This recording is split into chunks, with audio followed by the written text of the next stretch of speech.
Deus Jeová, Deus Todo-Poderoso, e te pedimos em nome de nosso Senhor e Salvador Jesus Cristo, teu Filho amado, o Cordeiro de Deus que tira o pecado do mundo. Nos dirige, Deus Altíssimo, pelo teu Espírito Santo, de poder, sabedoria, unção e virtude, em tudo que nós, o teu povo, a tua santa e amada igreja, devemos realizar, Senhor. Pai Santo, continua pelejando por nós, os teus servos, pelejando pelas tuas servas, pelejando pela tua santa e amada igreja, tendo misericórdia também desta humanidade, Senhor, que eles possam aceitar Jesus Cristo como Senhor e Salvador. Amém. Amém. Meus queridos amados irmãos, nós estamos ouvindo panelaços nas grandes capitais do Brasil, dos estados do Brasil,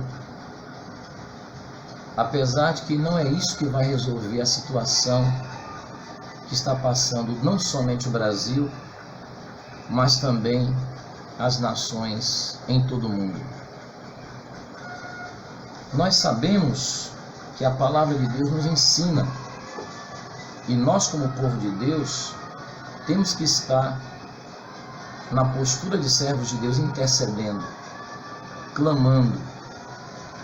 A palavra de Deus nos ensina que devemos amar aqueles que nos perseguem, que nos maltratam, mesmo que o mundo não entenda o papel da igreja e até mesmo não queira ouvir a palavra, mas nós não podemos parar de orar e interceder por todos, principalmente pelo povo de Deus, mas também por toda a humanidade, para que venham alcançar a salvação e, através do arrependimento, receber a Jesus Cristo como Senhor e Salvador. Eu gostaria de deixar para a nossa meditação Mateus capítulo de número 22, versículos de número 34 a 40 em diante. E os fariseus, ouvindo o que eles fizeram emudecer os saduceus, reuniram-se no mesmo lugar. E um deles, doutor da lei, interrogou-o para experimentar, dizendo: Mestre, qual é o grande mandamento da lei? E Jesus disse-lhe: Amarás o Senhor teu Deus de todo o teu coração, e de toda a tua alma, e de todo o teu pensamento. Este é o primeiro e grande mandamento. E o segundo, semelhante a este, é: amarás o teu próximo como a ti mesmo. Desses dois mandamentos dependem toda a lei e os profetas. Meus prezados, amados irmãos em Cristo, prezados também que estão ouvindo a palavra de Deus, o mundo está vivendo uma falta de amor muito grande. Muitos não se preocupam com o sofrimento dos outros. Muitos estão até preocupados até com a crise financeira em que o país ou que o mundo vai passar. E esquecem do maior valor que Deus nos deu. Ele nos deu a vida, o dom da vida. E através da vida que Ele nos trouxe, Ele nos dá agora a oportunidade de conhecer Jesus Cristo como Senhor e Salvador, para que o homem viva não somente aqui na terra, mas viva também na eternidade com Deus. Deus colocou no meu coração de falar através de mensagens em vídeos, através da tecnologia para as pessoas neste momento, apesar que não é que eu não gosto da tecnologia, mas eu prefiro falar mais pessoalmente com as pessoas, face a face com as pessoas. Mas neste momento em que nós vimos a grande aflição que está ao mundo, e a maioria das pessoas, não falo a igreja em si, mas grande parte das pessoas que ainda não entregaram a vida a Jesus, estão desesperados, estão sem esperança. E o que está acontecendo no mundo é tão somente o cumprimento da palavra de Deus.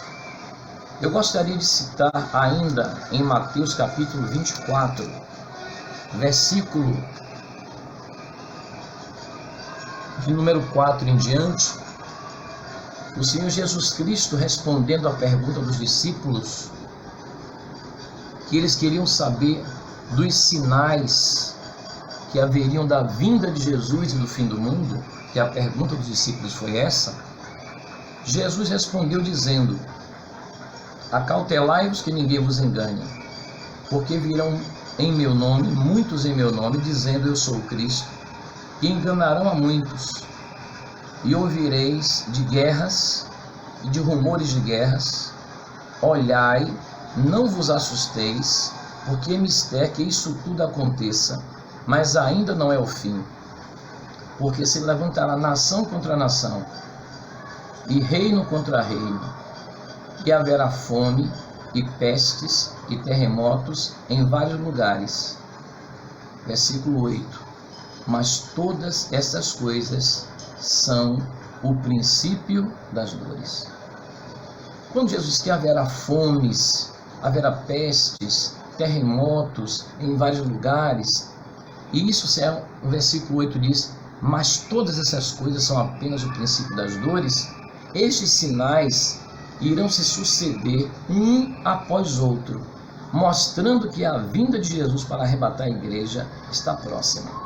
Apesar que nós temos visto e ouvido muitos ensinos e pregações na internet, em outros meios, dizendo que não creem no arrebatamento da igreja, que não creem na vinda de Jesus para arrebatar o povo de Deus, creem na vinda de Jesus em glória, que a Bíblia fala, na verdade, da segunda vinda de Jesus, em Mateus 24, 27, como um relâmpago, uma vinda rápida para arrebatar a igreja, e Mateus 24, versículo 30, com poder e grande glória, vindo para reinar. São duas fases distintas da segunda vinda de Jesus. O que está acontecendo, alguns irmãos vieram me perguntar durante esses dias, perguntando, pastor, será que isso já é o derramamento das taças da ira do Deus Todo-Poderoso que estão profetizados no livro de Apocalipse? E eu disse, verdadeiramente não. A grande tribulação será uma como nunca houve, nem tampouco haverá. O que está acontecendo no mundo, o princípio das dores, é como se fosse talvez uma pequena ponta de um iceberg. A grande tribulação será algo como nunca houve no mundo. O livro que vai ser aberto, selado por dentro e por fora, vai ser aberto pelo Cordeiro de Deus, que é Jesus Cristo. E quando for sendo lido, a cada selo que for sendo aberto, Deus vai enviar os anjos com as taças da ira do Deus Todo-Poderoso, derramando sobre a terra na última parte da grande tribulação. Será 7 anos, dividido em 3 anos e meio, e 3 anos e meio, na segunda parte, 3 anos e meio, que a grande tribulação, propriamente dita, descrita em Apocalipse, acontecerá. Porém, essa grande tribulação não é o que está escrito aqui em Mateus 24, 8, o princípio das dores. Esses sinais agora tão somente antecedem, mostram a iminência da vinda de Jesus para arrebatar a igreja. E nós precisamos estar preparados, vivendo uma vida de santidade, vida no altar.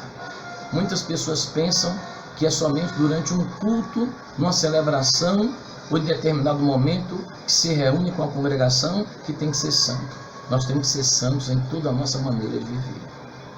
Devemos procurar agradar ao Deus Altíssimo, não procurar estar olhando a vida de A, B ou C, a não ser que seja para ajudar e aconselhar na palavra de Deus. Mas nós devemos olhar para Jesus Cristo, autor e consumador da nossa fé, e olhar por nossas vidas.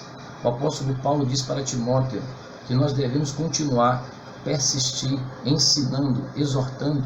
O apóstolo Paulo diz mais para Timóteo, né? Ele fala que Timóteo deve ensinar a doutrina de Deus, a sã doutrina, persiste em ensinar a sã doutrina, porque fazendo isto, diz Paulo a Timóteo, salvarás tanto a ti mesmo como aos que te ouvem. Isso é amor de Deus, falar desse amor de Deus. Eu estou falando e ao fundo aqui tem um panelaço tocando nos condomínios ao redor, e essa manifestação do povo deveria ser outra. O povo deveria estar procurando ajoelhar diante de Deus, mas não pode sair para as ruas porque a determinação do poder público, e o poder público está fazendo a sua parte. E eu quero dizer até aos irmãos que o Código Penal, no artigo 268, eles que é crime, inclusive, alguém infringir e procurar impedir aquilo que o poder público faz no sentido de impedir a propagação de uma doença contagiosa. E nós, como povo de Deus, nós damos bom exemplo em todas as coisas.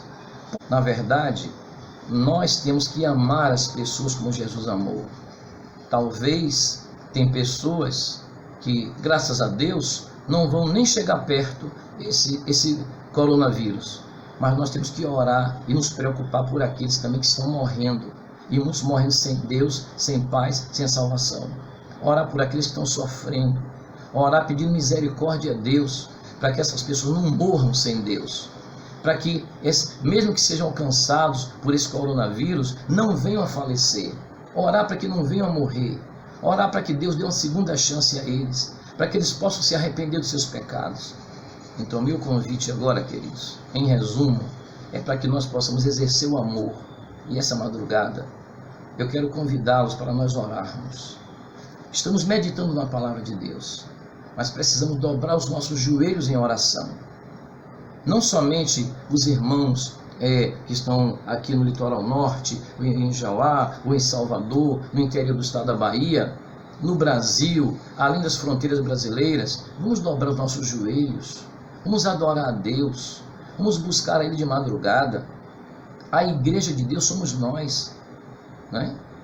As instituições que as pessoas fazem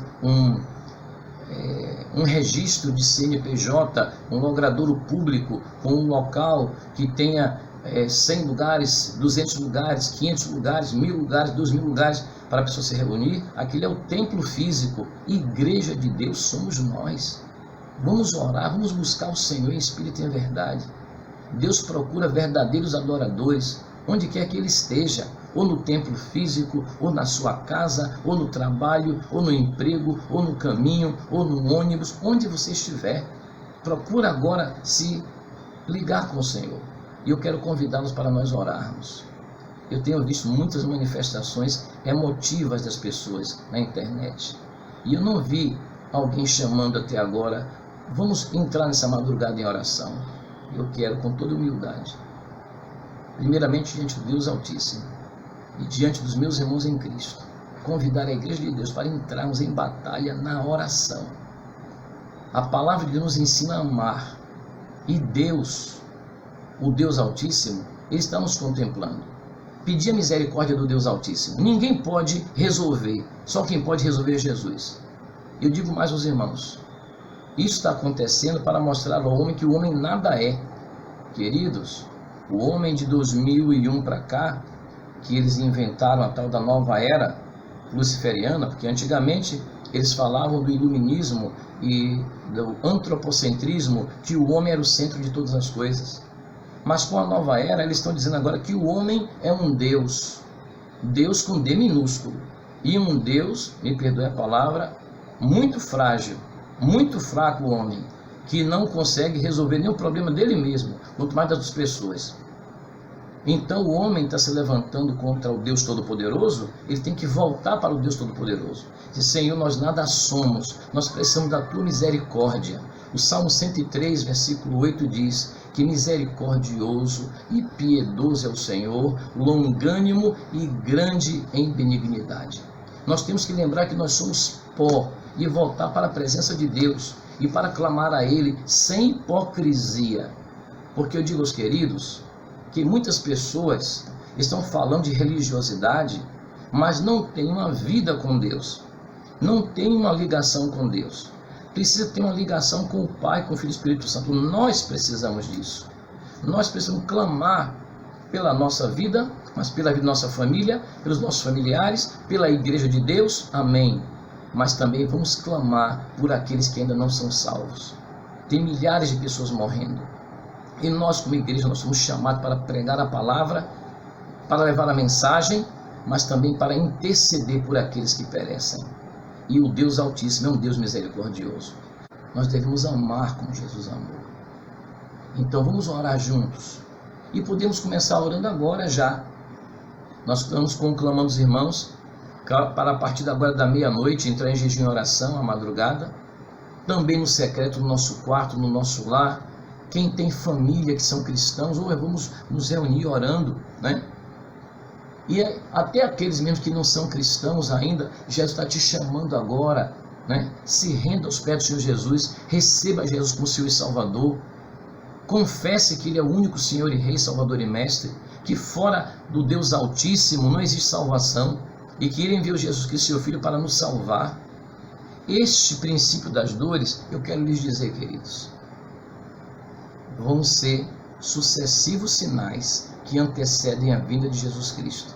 A igreja da última hora é uma igreja que tem uma grande responsabilidade de pregar o Evangelho, de ensinar a palavra, de discipular as pessoas, de orar, de interceder, de mostrar o amor de Jesus. Vamos orar.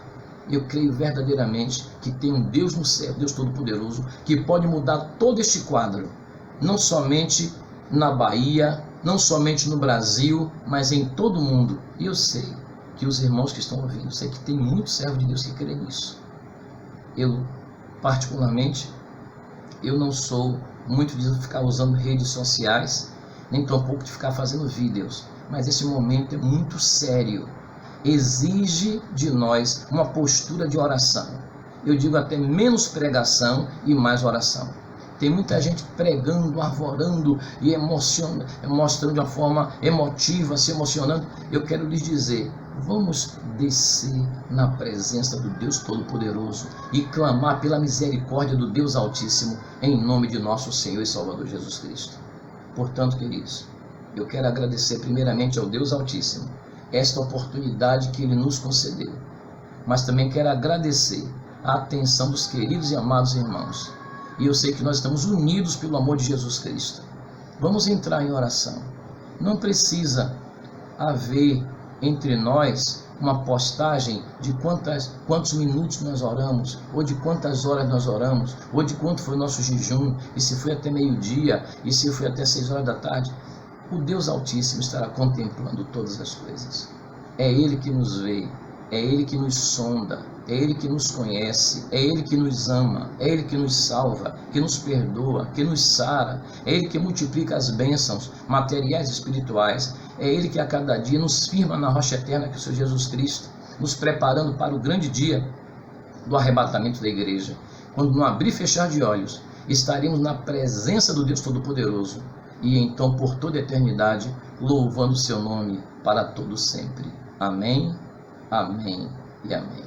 Que o amor de Deus, que a graça de nosso Senhor e Salvador Jesus Cristo e a comunhão do Espírito Santo seja com toda a igreja do Senhor Jesus, e que a cada dia nós possamos estar orando, intercedendo, mostrando o amor de Deus na nossa vida, intercedendo por toda esta humanidade, em nome de Jesus. Amém.